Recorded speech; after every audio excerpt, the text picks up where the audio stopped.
la Fundación Segundo Paso para Nuestra América y el Centro de Estudios para la Comunicación Social y Tecnologías Libres de la Universidad Bolivariana de Venezuela presentan Tercer Seminario Internacional, la batalla comunicacional en América Latina, del 27 al 29 de junio de 2022. Construyamos juntas y juntos un nuevo modelo comunicacional emancipador, nuestro americano y global. Primero, la agradecida soy yo por la invitación para participar en este seminario con un tema tan delicado, ¿no? Para los que militamos en el campo nacional y popular y para los que todavía tenemos el desafío de todo lo que nos falta transformar, ¿no? Y partiendo de la idea, sobre todo, que la comunicación es una herramienta de transformación social y así la entendemos desde los distintos ámbitos en donde ejercemos y participamos, en mi caso particular, más allá de ser docente de la Universidad Nacional de Córdoba, soy secretaria general del Sindicato de Prensa, soy secretaria de organización de la FATPREN, que es la Federación de Trabajadores de la República Argentina, y secretaria de Prensa y Comunicación de la CTA Autónoma. O sea que esta ponencia,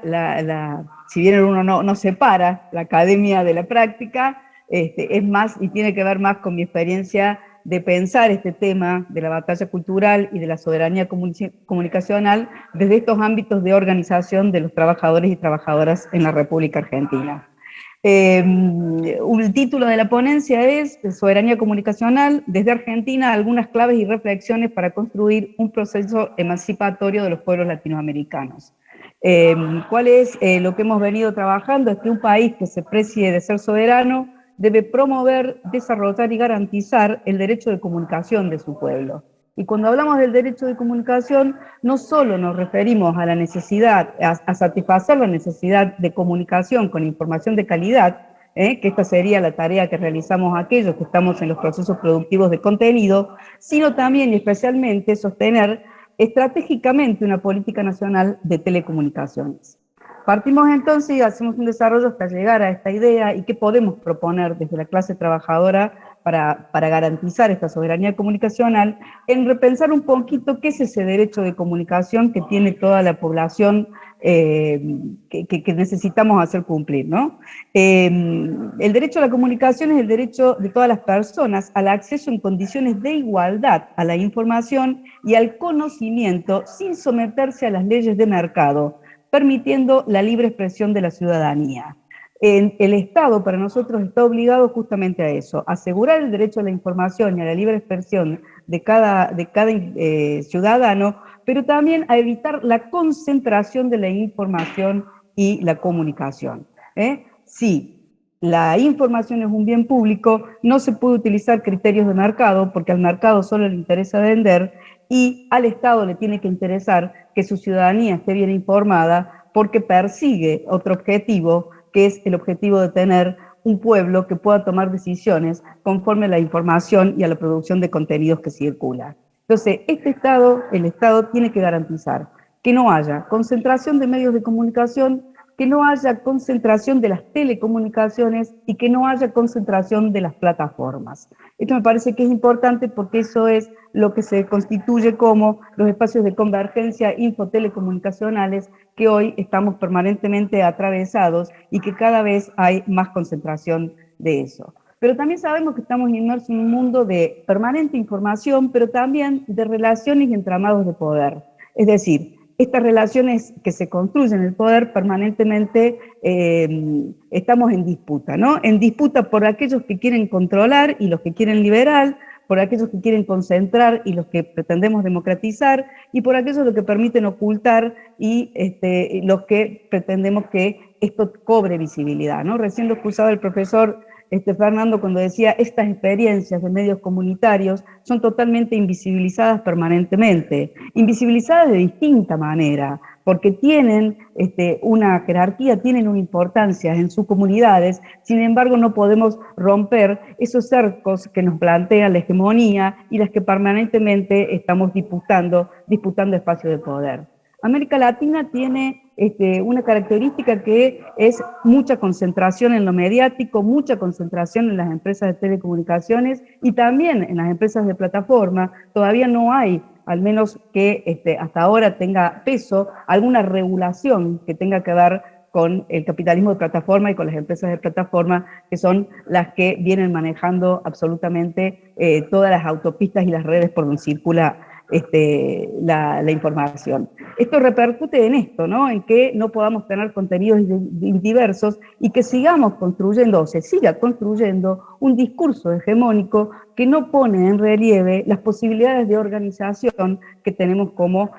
pueblo, y en ese caso con una posición de clase en función de los trabajadores y trabajadoras. Así asistimos a muchas contradicciones, ¿no? Acá en Argentina vemos cómo salen un montón de ciudadanos, de vecinos, a defender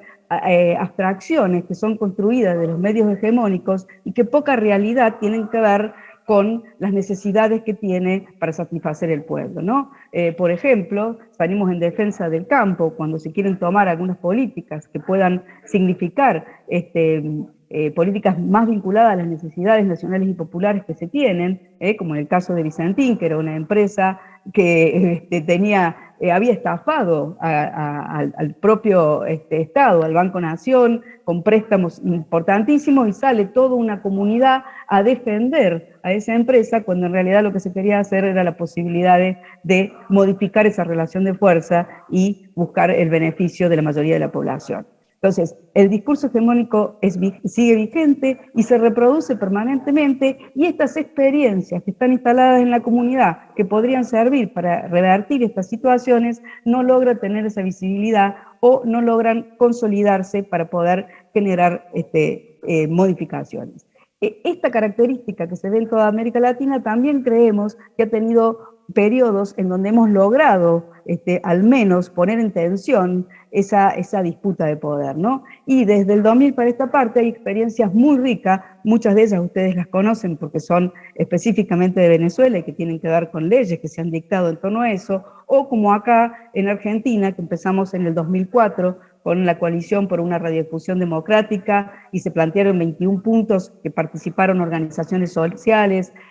medios comunitarios que ya empezaban a mirarse desde otro lugar, sindicatos,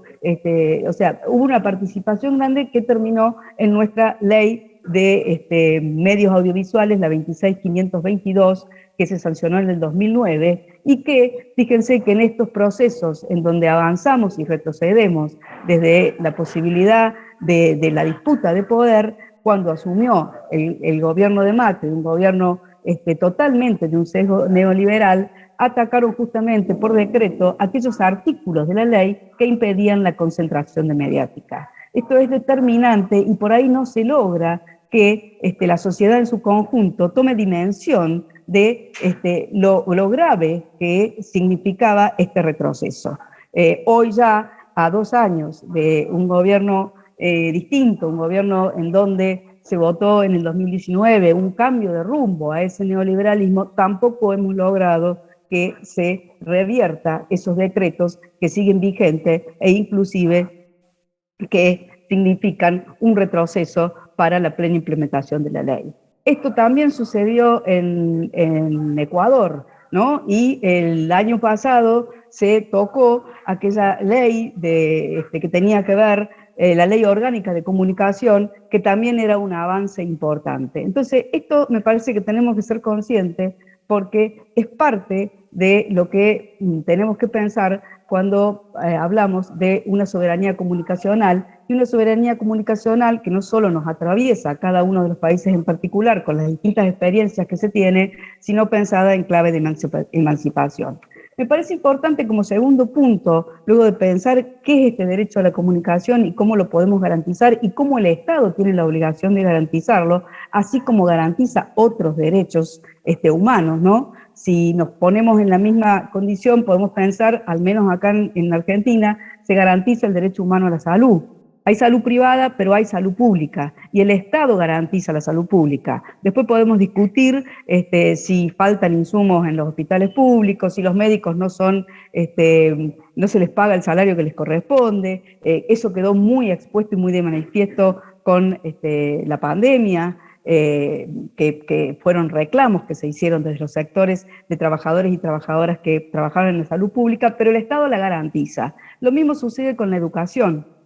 Hay educación privada en Argentina, pero también hay educación pública y el Estado garantiza esa educación pública con las mismas claves con que se garantiza la salud pública. Y nosotros pensamos que entonces, si la comunicación es un derecho humano, el Estado también debe garantizarla, y cuando hablamos de acá, del derecho humano de la comunicación, hablamos en la idea de poder pensar también otro mapa de medios que no solo muestre a los medios privados y que no solo se piense en los medios públicos como simples instrumentos propagadores, sino que se fortalezcan los medios públicos y también el tercer sector que en nuestra ley de servicios de comunicación está incluido, que es el sector de la autogestión, que también tiene que ser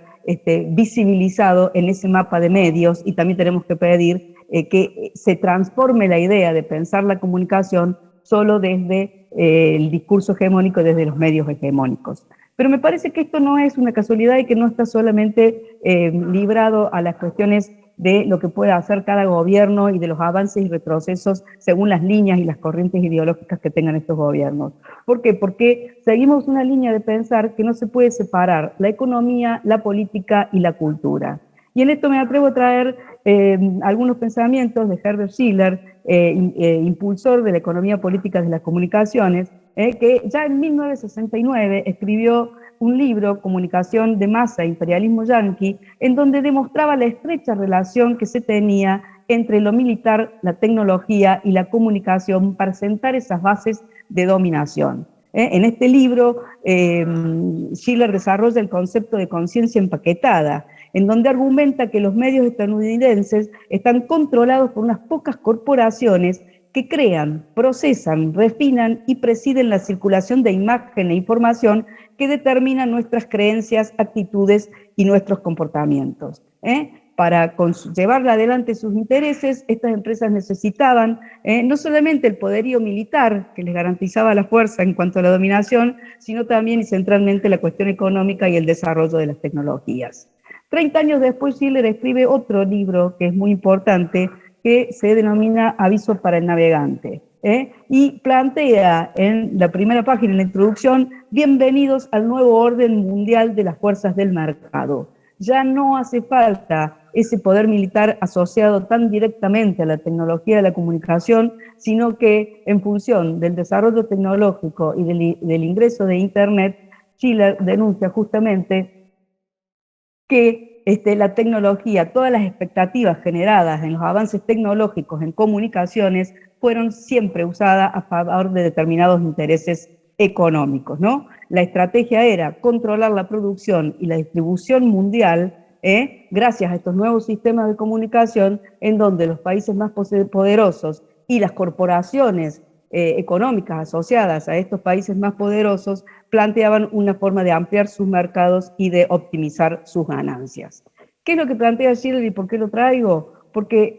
él dice que la única forma de defendernos a esta situación es pensar en las redes desde la universalidad, vocación de llegar a todos los que compartan intereses o tengan necesidades en el mundo, la gratuidad, que el tema no sea una barrera, y lo traigo específicamente porque eso es lo que no logramos, al menos en el ámbito de Argentina, poder superar esta situación. Y finalmente,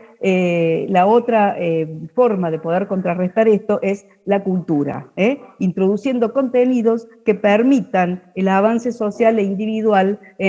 para poder detener estos intereses de las grandes corporaciones. En referencia a eso, también quiero traer un texto de Natalia Suazo, que es una investigadora argentina que trabaja específicamente el tema de las redes y que nos plantea que hoy las grandes empresas tecnológicas son los monopolios que dominan el mundo, y que lo que sigue igual en aquellos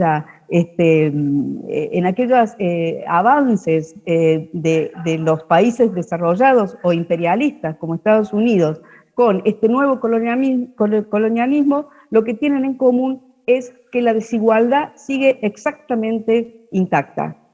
Por otra parte, nos dijeron que Internet nos daría mucho más libertad, sin embargo, estábamos cada vez más controlados. Y mientras la red convierte a todos en emprendedores exitosos, hay una misma, solo 8 personas en el mundo concentran la misma cantidad de riqueza que la mitad de la humanidad. Entonces, estos procesos de la tecnología no han hecho otra cosa que agudizar aún más las diferencias y las desigualdades en orden mundial. Y en esto cabe plantear cómo el hombre más rico del mundo acaba de comprar una red social, bajo la idea de garantizar la libertad de expresión. En este sentido, nosotros decimos que el concepto de libertad de expresión no puede ser pensado desde las necesidades individuales de cada uno, sino que a esta altura y en función del desarrollo de las nuevas tecnologías y lo que significa quienes dominan esas nuevas tecnologías, tenemos que pensar que la libertad de expresión es un concepto colectivo que tiene que estar estrechamente relacionado al bien público, que es la información, y a cómo vamos mejorando las necesidades y las demandas principales de la sociedad en su conjunto y de la población, de la comunidad en particular, ¿no? Que por eso es tan importante relacionar esto a estas experiencias de medios comunitarios, alternativos, populares, cooperativos, que hoy adquieren cada vez más importancia. Suazo también dice que esta posibilidad de avance de las empresas de plataforma se da porque se combinan muy bien 3 fuerzas, ¿no? Que es la fuerza económica, que tiene que ver cómo estas empresas no solo son no son las dueñas de los medios de producción, sino que son las dueñas de los medios de conexión, y laburan de tal manera que logran cada vez más flexibilización laboral. Lo cultural, este optimismo, el tecno-optimismo que decimos, ¿no? Esta idea de que, que con la tecnología cada vez vamos a estar mejores, cuando esto no es así. Y finalmente la política, en donde nos hacen creer que el Estado no es necesario, pero estas empresas nada podrían haber hecho sin estados que favorecieran a través de determinadas leyes su consolidación y la aplicación, por ejemplo, leyes laborales que garantizan la flexibilización laboral, o leyes financieras donde estas empresas se hacen ricas sin pagar un impuesto en los estados donde operan y terminan fugando todos a paraísos fiscales. Entonces me parece que esta combinación hay que tenerla en cuenta para poder oponernos a eso. De esta manera nos parece que cobra una centralidad desarrollar este concepto de soberanía comunicacional. Desde la Central de Trabajadores Autónomos lo venimos haciendo, no solo con los trabajadores y trabajadoras que estamos en el ámbito de la producción de contenido, sino también con los trabajadores que están en las telecomunicaciones, en estas empresas que son las hacedoras del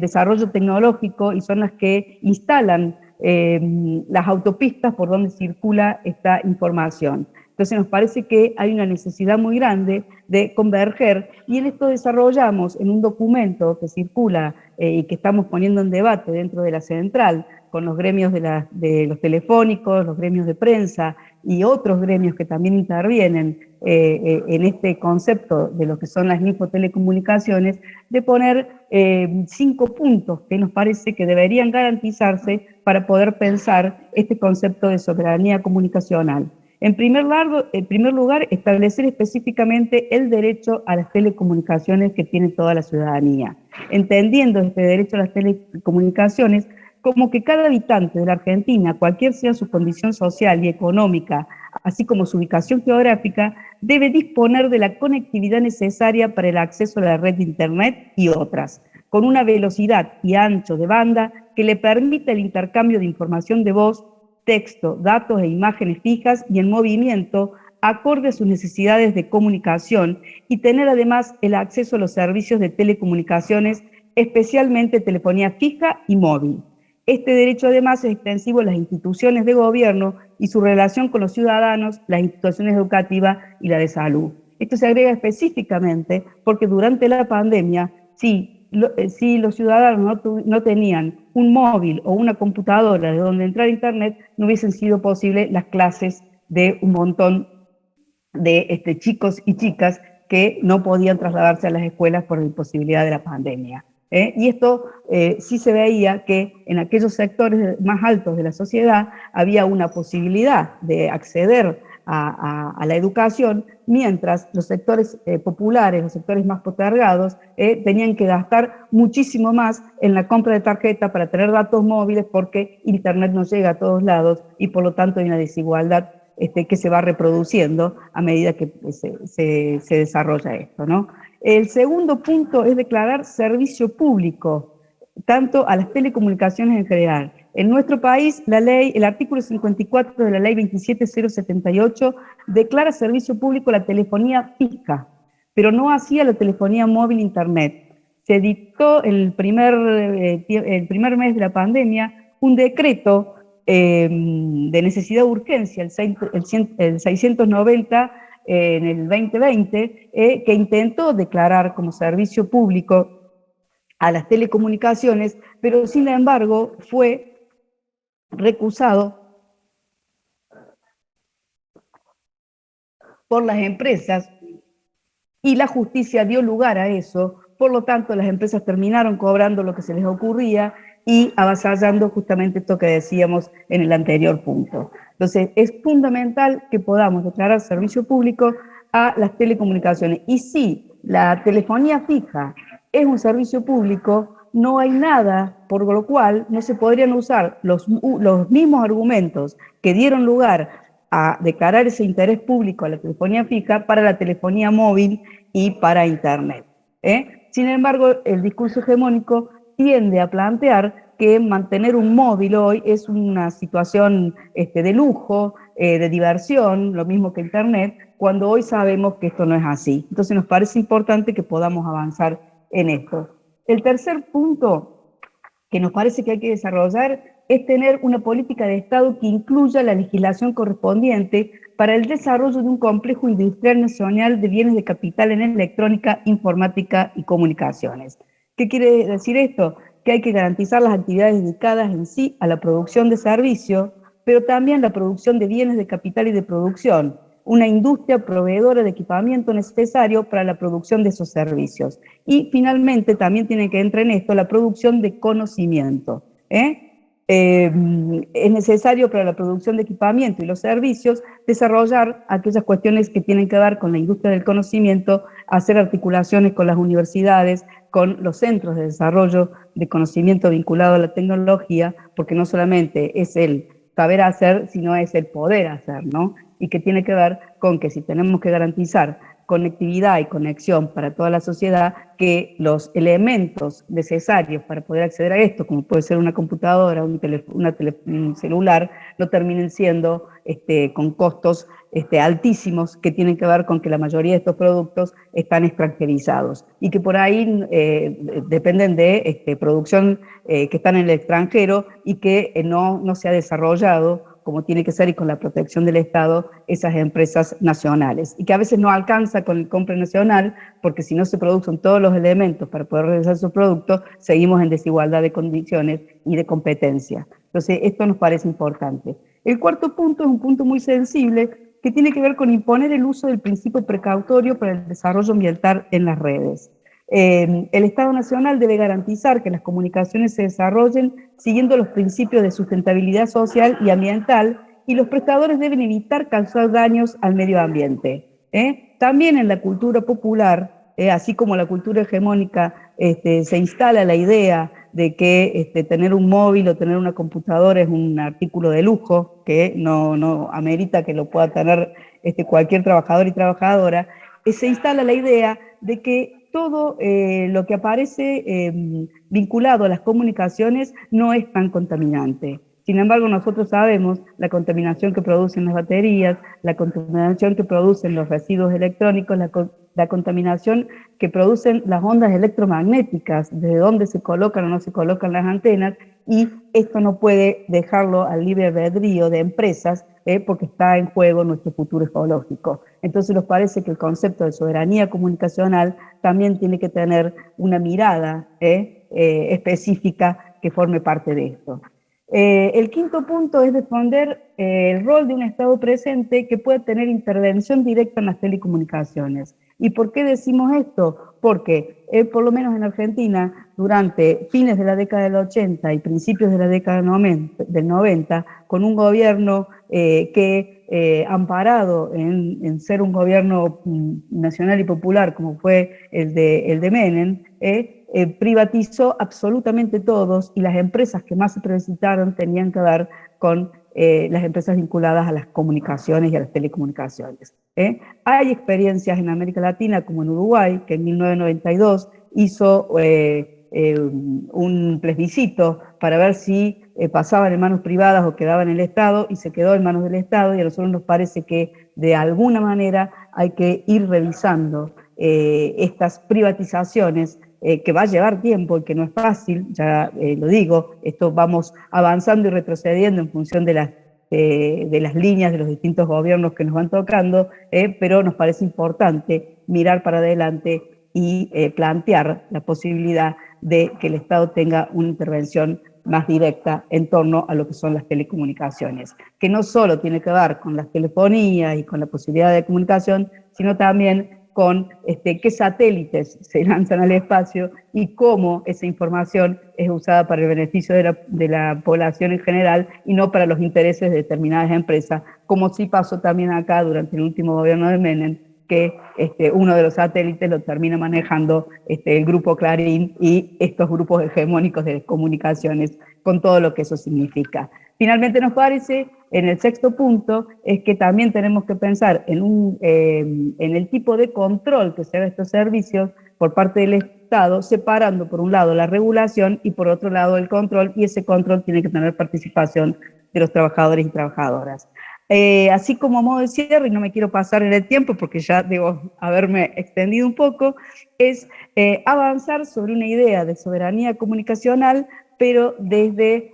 con clave de emancipación y de pensarnos desde Latinoamérica. Para esto nos parece importante, y también lo promovemos de la CTA, seguir construyendo el RENASUR y la idea de Abya Yala, que es este territorio que es para todos y que nos permite pararnos desde otro lugar, sentar las bases como trabajadores y trabajadoras para discutir estos temas, no dejarlo que lo haga el resto, porque no lo hacen ni los gobiernos, ni lo hace tampoco el discurso hegemónico que nos invisibiliza permanentemente, y sobre todo sabiendo que no hay derecho que el pueblo pueda defender si no se conoce ese derecho. Entonces, instalar estos conceptos del derecho a la comunicación y paralelamente esta idea de la soberanía de la comunicación nos parece como el punto de partida, y sobre todo porque nosotros pensamos que no hay soberanía comunicacional si no se garantiza la existencia de estos medios alternativos, populares y comunitarios, y eso también supone discutir distintas propuestas desde los trabajadores y las trabajadoras. Bueno, no sé, quedo a que pueda haber preguntas y que podamos seguir desarrollando estos temas, y agradecerles infinitamente por esta oportunidad. La Fundación Segundo Paso para Nuestra América y el Centro de Estudios para la Comunicación Social y Tecnologías Libres de la Universidad Bolivariana de Venezuela presentaron Tercer Seminario Internacional, la batalla comunicacional en América Latina, del 27 al 29 de junio de 2022. Construyamos juntas y juntos un nuevo modelo comunicacional emancipador, nuestro americano y global.